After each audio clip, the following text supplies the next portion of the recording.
Hey, what's up everyone? My name's Chris Winter, and in this video I'm going to do an in-depth comparison between two very popular DSLRs from Nikon. Firstly, the brand new Nikon D500 and also its little brother, the Nikon D7200. And guys, if you haven't seen it yet, definitely make sure to check out my brand new list, the top 10 must-have Nikon lenses. Now, I think you'll be a little bit surprised at what comes in at number 1, so if you want to check it out, what I'll do is put a link in the description box below under this video, you can take a look. But anyway, let's compare both of these Nikon DSLRs. So let's start off this comparison by first taking a look at the build quality and features on these two Nikon DSLRs. Now, if you're coming from a lower level DSLR, you're definitely going to notice a big difference in size, especially with the D500.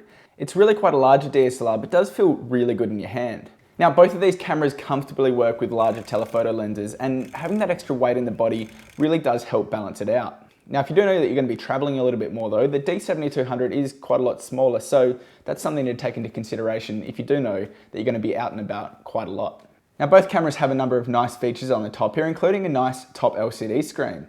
As you can see, the D500 has a slightly larger screen, but I found that they both provided adequate information, so there's not a whole lot of difference. Now, on the top right here, we've got a number of quick access buttons, including a dedicated video record button right here. Now, on the back of the Nikon D7200, you're going to notice something slightly different to the D500, and that's that it's missing an articulating screen, which is something that the Nikon D500 has introduced. So overall, both cameras feel fantastic, and to me are in the sweet spot for DSLRs. Now, if you really need that pro build, the D500 will be for you. But for most people, the Nikon D7200 is going to be more than capable enough.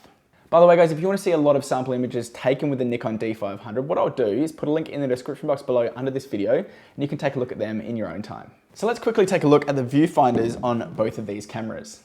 Both of the viewfinders are very good, although I did find that the D500's round viewfinder was slightly easier to see through. Now, both the D500 and the D7200 have 100% viewfinder coverage, which is really good. Although it should be noted that the D7200 only has 0.91 magnification, whereas the D500 has 1 times, so that's something to take into consideration as well. Now, staying on the back of these cameras, let's now talk about the LCD screens on both the D7200 and the D500. And like I said before, the D500 has an articulating screen, which means its screen can be flipped up and down. Now, this is kind of bucking the trend for pro cameras, as there aren't that many that have this feature. Now, being a little bit older, I can kind of understand why the D7200 doesn't have an articulating screen, but I do miss it in this camera.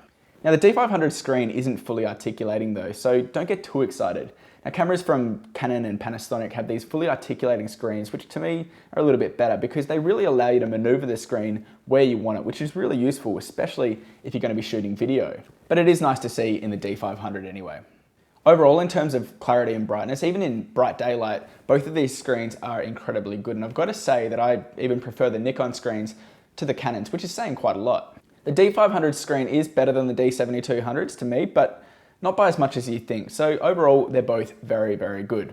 By the way, guys, if you haven't seen it yet, definitely make sure to check out my new list, the top 10 must-have Nikon DSLR lenses. What I'll do is put a link in the description box below under this video. You can take a look at it in your own time. But anyway, let's get back to the review of these two cameras. Now, one thing I didn't mention before was that the Nikon D500 has a touchscreen.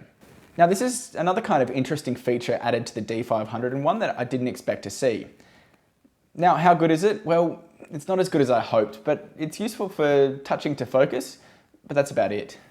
Compared to cameras like the Canon 70D and the 80D from Canon, it's really not as advanced, and I would have liked to have seen it be a slightly more responsive touchscreen than it is on the D500. So if you do have the Nikon D7200, I wouldn't fear too much. You're not missing out on that much.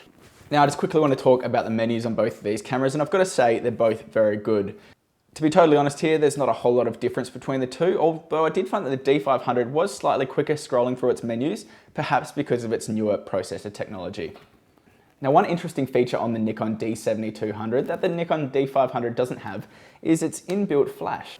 Now, a lot of professionals don't ever use it, and I myself don't use it much either, but having it on your camera can be a nice little touch, especially if you don't have a fast lens or an external flash, so it might be something to consider. Again, it's not a big deal to most professionals, but it might be to you.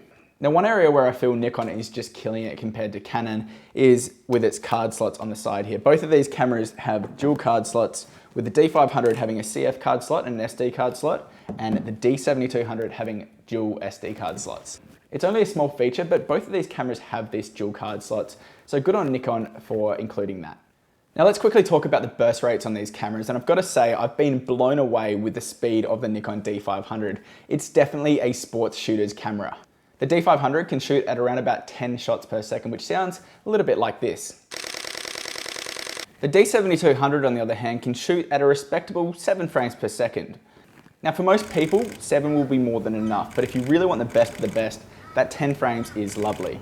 Now in terms of autofocus speed, the D500 was a standout here. It's much better than the D7200 in terms of speed and accuracy. Now that's not to say that the D7200 was a slouch, but if you want the best performance, the D500 is the way to go. Now I'll be doing some more autofocus and image tests on these cameras in a while, so stay tuned for that. Now both of these cameras have some pretty good video features, but if you do want to be shooting a lot of video and you want to stick with the Nikon system, I'd probably go for the D500.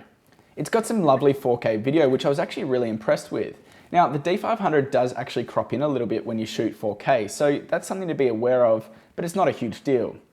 Now, the D7200 does only shoot in 1080p, but it's actually pretty good.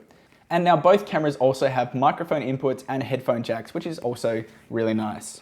So overall, as you can probably tell, to me, the Nikon D500 is a standout camera, but the D7200 definitely isn't a slouch. Both cameras are incredibly good performers, and I think you'll be happy with either. Although if you want the best of the best, the D500 is definitely the way to go. Hopefully you guys enjoyed this video. If you did, I'd love it if you leave a thumbs up because that's always appreciated. And also definitely make sure to check out my new list, the top 10 must-have Nikon DSLR lenses. I'll put a link in the description box below under this video and you can check it out. Hope you all have a fantastic day. See you later. Bye.